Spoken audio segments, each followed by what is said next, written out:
আসসালামু আলাইকুম।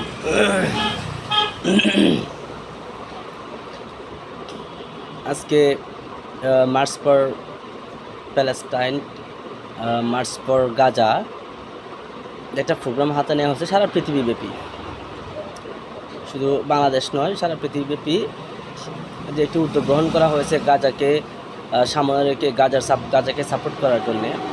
ওই বিষয়টা নিয়ে আমরা বাঙালিরা খুবই এতটা হিপোক্রেট, বলার মতো না। আমাদের হিপোক্রেসিটা কোথায় দেখেন, গাজার জন্য আজকে মার্চ করা হবে, ঠিক আছে, গাজার পক্ষে আজকে মার্চ করা হবে যেন পৃথিবীর নজর গাজার দিকেই কি নিবদ্ধ হয়। তো একজন হুজুর দেখলাম, উনি বলতেছে যে কি গাজা আন্দোলনের সাথে, গাজার পক্ষে আন্দোলনের সাথে উনি আমাদের নামাজকে টেনে আনছেন। That's good. নামাজ ফরজ বিধান, আমি বিশ্বাস করি আমাকে পালন করতেই হবে। নামাজ, রোজা, হজ, জাকাত এগুলো হচ্ছে ফরজ বিধান, আনতে হবে। আমার কথা হচ্ছে ভাই, এই মুহূর্তে এই কথাটা বলা কি খুবই জরুরি ছিল? যে যেই ইমান আপনাকে মসজিদে নিতে পারে না, সেই ইমান আপনি গাজায় যদি যাওয়ার সুযোগ হয়, প্যালেস্টাইনের পক্ষে যদি লড়াই করার সুযোগ হয়, তাহলে আপনি যেতে পারবেন, আপনাকে নিয়ে যাবে। এটা এই বিশ্বাসটা আপনি কী করে করেন? ইমান তো আপনার বাড়ির পাশে, আপনার বাসার পাশে মসজিদে আপনাকে নিতে পারে না আপনার ইমান।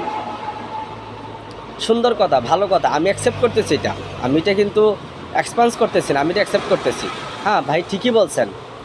বাট আমার কথা হচ্ছে, এখন এই মুহূর্তে এইটা বলে কি আপনি মানুষকে নিরুৎসাহিত করতেছেন না?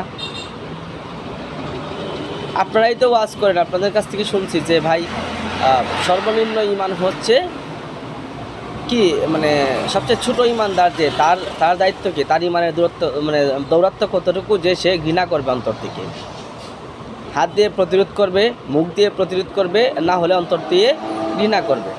ভাই আমাদের তো হাত দিয়ে প্রতিরোধ করার মতো সুবিধা নাই, সুযোগ নাই, আমরা 1000 কিলোমিটার দূরে আছি গাজা থেকে, ঠিক আছে। তো এখন আমরা মুখ দিয়ে প্রতিবাদ করতেছি, অন্তর দিয়ে তো ঘৃণা করতেই আছি। তো আপনি এখন এই মুহূর্তে এই সিচুয়েশনে আইসা এটা না বললে কি ভালো হইতো না? আপনি এইটা কেন এখন বলতে গেলেন ভাই? আপনারা আমাদেরকে নামাজ পড়ার জন্য উৎসাহিত করেন, আমাদেরকে বলতেছেন, ওয়াজ নসিহত করতেছেন, দ্যাটস ফাইন, আমরা মানতেছি, আমরা বিশ্বাস করি, মনে প্রাণে অন্তর দিয়ে বিশ্বাস করি যে আল্লাহ আছেন, আল্লাহ আমাদের জন্য নামাজ রোজাকে ফরজ বিধান করে পাঠিয়েছে, আমরা এটা পালন করতে পারতেছি না, আল্লাহর কাছে ক্ষমা চাইতেছি। তাই বলি কি আমি প্যালেস্টাইনের পক্ষে কথা বলতে পারবো না? আপনারা আপনারা কি ভাই, কোনো একটা ইস্যু আসলেই কেন আপনারা বিরোধিতায় নামেন? What's the fuck man?